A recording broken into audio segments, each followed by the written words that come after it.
Bienvenue chez Evolucem.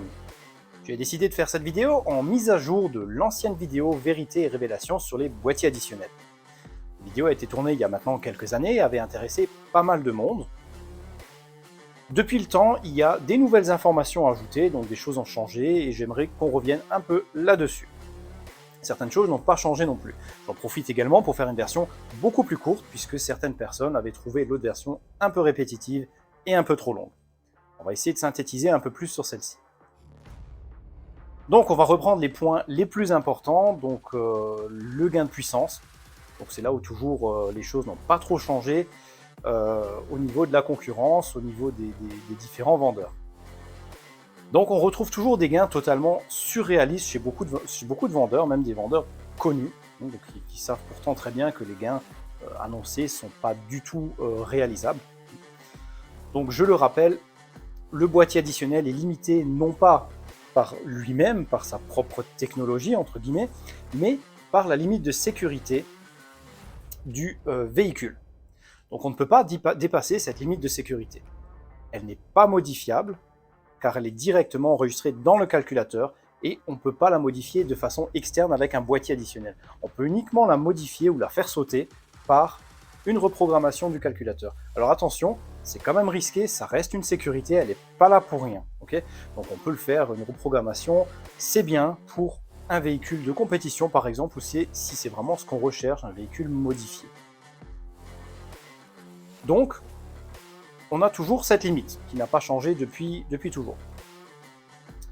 La chose importante aussi à comprendre, je vois souvent des comparaisons, reprogrammation, boîtier additionnel, alors il y a tout un débat là-dessus, hein. C'est deux choses très différentes, on a fait les deux, et la reprogrammation est beaucoup moins adaptée à un véhicule commun de tous les jours, à une personne qui veut garder son véhicule d'origine, qui veut juste le modifier pour avoir une bonne puissance et avoir un bon gain de couple à bas régime par exemple, et juste améliorer son confort d'utilisation. Okay, donc c'est deux choses très différentes, on ne peut pas remplacer l'un par l'autre. Chacun a ses clients, chacun a son marché. Donc c'est un peu, ce débat est un peu, à mon sens, un peu inutile, parce que voilà, c'est pas la même utilisation, c'est deux produits différents. Okay, voilà. Donc il y a toujours ces gains. Alors j'ai vu l'autre jour encore un vendeur annonçant un gain, c'est pareil pour l'économie de carburant, ce vendeur annonçait 30% d'économie de carburant. C'est très surréaliste quand même, hein. Et pourtant, il y a des gens qui achètent. Donc il faut rester prudent là-dessus. Les gains que nous donnons ici chez Evolucem sont les gains maximum avant le déclenchement de la sécurité. Donc là, il n'y a pas de possibilité autre, la sécurité est fixe. Okay,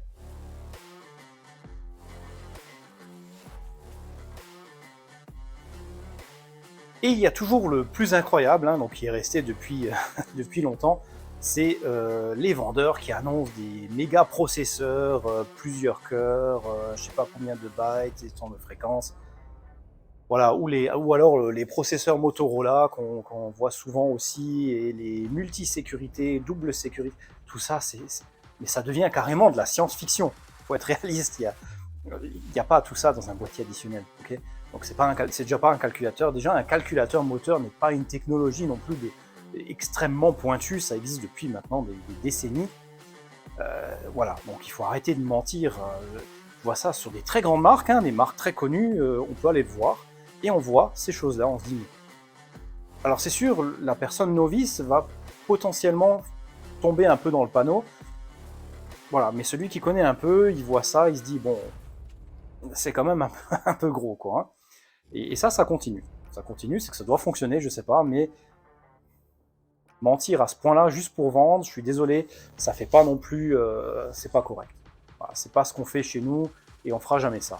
Ici, on vous dit il y a ça dans le boîtier, c'est qu'il y a ça dans le boîtier. On va pas vous raconter qu'il y a je ne sais quoi dedans. C'est pas un ordinateur, il n'y a pas tout ça dedans. C'est une technologie qui peut être relativement complexe, mais pas à ce point-là non plus, hein. Donc c'est pas non plus un processeur multicœur ou je ne sais quoi.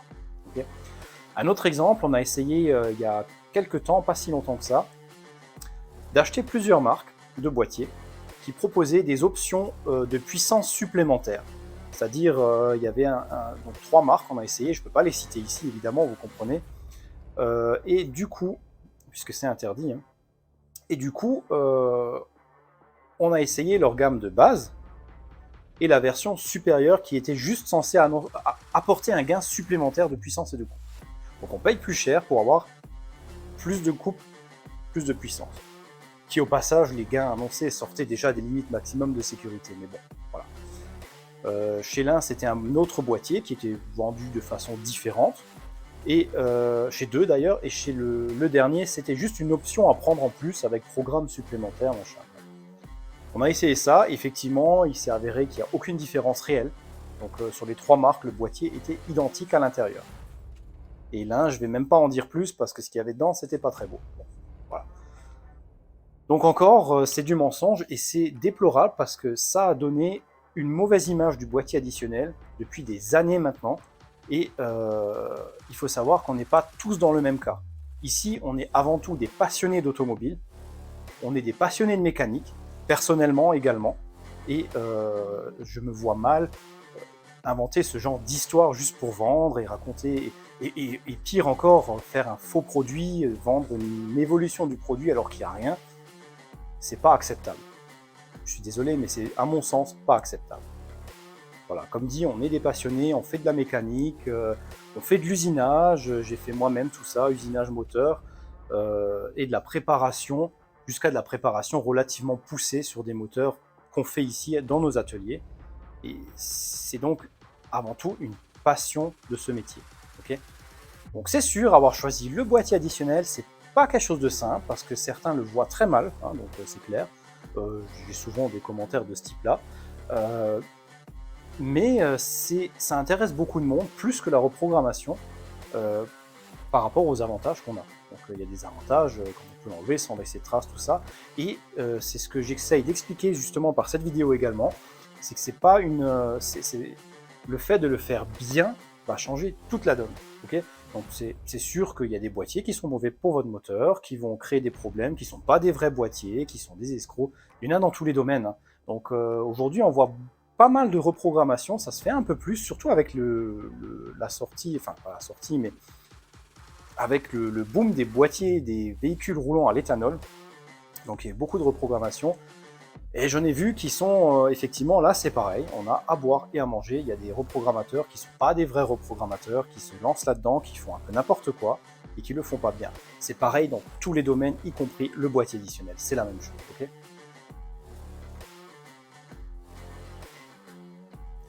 De notre côté, ça fait maintenant bien plus de 15 ans qu'on est dans ce domaine. On a toujours les mêmes garanties, donc on garantit notre produit pendant 10 ans, c'est toujours respecté, et on a toujours une garantie satisfait ou remboursée pendant 30 jours. Donc ça, c'est important, c'est toujours respecté. On essaye toujours d'arranger le client quand il y a un souci, on essaye toujours de le résoudre, c'est tout à fait normal. Et tous nos produits sont toujours fabriqués en France. Okay, donc ça n'a pas changé non plus. Alors ce qui a changé pendant ces années, c'est, je disais dans l'ancienne vidéo, la technologie numérique n'était pas nécessaire forcément. Effectivement, pour les boîtiers classiques, c'est pas forcément nécessaire. Par contre, aujourd'hui, elle va présenter un certain intérêt, notamment pour notre nouvelle gamme. Okay, donc, il y a deux choses. Déjà, l'approvisionnement. L'approvisionnement en composants analogiques est devenu de plus en plus compliqué et est devenu plus cher que l'approvisionnement en composants numériques, parce qu'ils sont devenus plus rares et moins utilisés. Okay, donc, c'est toujours l'offre et la demande, hein. Ensuite, nous avons fait aujourd'hui sur notre nouvelle gamme ce qu'on appelle la courbe adaptative. Alors la courbe adaptative va permettre de prendre le maximum de gains sur toute la courbe de limite de sécurité, parce que la limite de sécurité moteur, elle n'est pas linéaire. Donc la limite de sécurité moteur, elle varie selon le régime, on aura plus de marge et moins de marge arrivé au pic. Okay, surtout au pic de couple, c'est à peu près au pic du couple qu'on aura un étranglement qui va limiter l'action du boîtier. Et donc tous les boîtiers additionnels actuels se limitent à cette partie-là. Okay, la courbe adaptative qu'on a créée, elle va directement suivre cette limite de sécurité et offrir un gain plus important et surtout aussi au bas régime. Okay, donc là, je vous mets un lien dans la vidéo et vous pourrez voir notre description du boîtier, de notre nouvelle gamme de boîtiers, où je vous explique cette fameuse courbe adaptative avec un graphique et vous pouvez voir comment ça fonctionne. C'est assez intéressant. On a mis un moment à le développer et surtout à le tester, parce que c'est très important de tester bien sûr les produits de façon la à une échelle le plus grand possible avant la vente.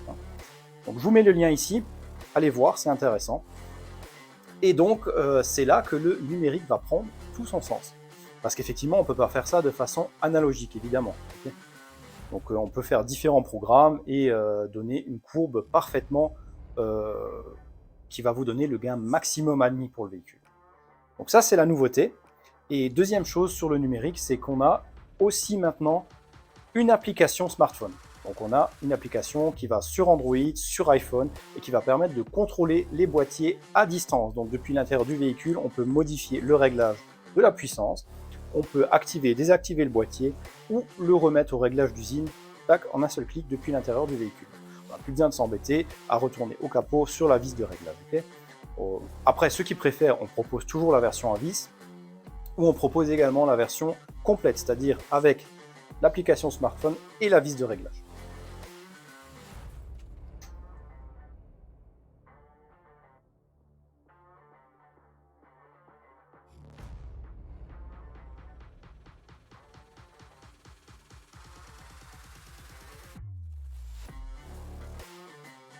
Alors, ce système d'application smartphone, il me semble qu'il y a déjà des marques qui le font. C'est même sûr, il y a déjà des marques qui le font. Et par contre, le système de courbe adaptative, c'est propre et spécifique à nous. Donc, il n'y a personne qui fait ça actuellement. Ensuite, j'ai remarqué autre chose au fil de ces dernières années. J'ai beaucoup de clients qui viennent, qui me posent des questions avant d'acheter et de me demander déjà d'avoir une réponse et un peu d'évaluer en fait le contact avec notre entreprise. Parce que beaucoup m'ont confié avoir acheté un boîtier chez d'autres marques. Je ne vais pas citer les marques, évidemment, hein, vous comprenez que je ne peux pas, il y a un conflit d'intérêt quand même, hein, je veux dire, on ne va pas se le cacher. Mais ils m'ont dit avoir acheté chez telle ou telle marque et ne pas avoir de SAV. Okay, donc ils avaient un problème, ils ont contacté pour des... Il n'y a quasiment pas de réponse. Chez certains, c'est totalement inexistant. Chez d'autres, c'est très moyen. Okay, et bon, alors, je ne peux pas citer toutes les marques, hein, c'est pas chez une seule marque, donc ça c'est plus ou moins de plus en plus généralisé. Et je trouve ça quand même déplorable parce que le SAV, c'est quand même, le service client en général, c'est quelque chose d'hyper important dans l'entreprise. Okay, donc nous, on y accorde ici, moi j'accorde une importance particulière à ça. Je réponds à toutes les questions, il y a tout le monde va... Toutes les questions qu'on reçoit sont répondues, il n'y a pas une question qu'on va mettre de côté ou qu'on ne va pas répondre. On répond tous les jours. Personnellement, même le week-end, souvent, le samedi, dimanche, je prends le temps de passer un moment à répondre. Alors, je ne vais pas répondre forcément dans la minute ou dans l'heure qui suit, mais dans la journée au minimum. Okay, voilà. Donc, on travaille avec un système de SAV. Vous pouvez nous contacter directement depuis notre site et on répond à toutes les questions. Voilà, ce qui me paraît tout à fait logique et très important pour le client et pour nous également. Okay, donc voilà, j'espère que cette vidéo a été utile et qu'elle n'est pas trop longue. Je l'ai fait moins longue que la précédente et j'espère avoir apporté toutes les nouveautés et toutes les informations nécessaires. En tout cas, si vous avez des questions, vous pouvez les laisser en bas dans les commentaires ou pour une réponse plus rapide, vous pouvez aller directement sur notre site www.evolucem.com et nous contacter depuis la rubrique Contact.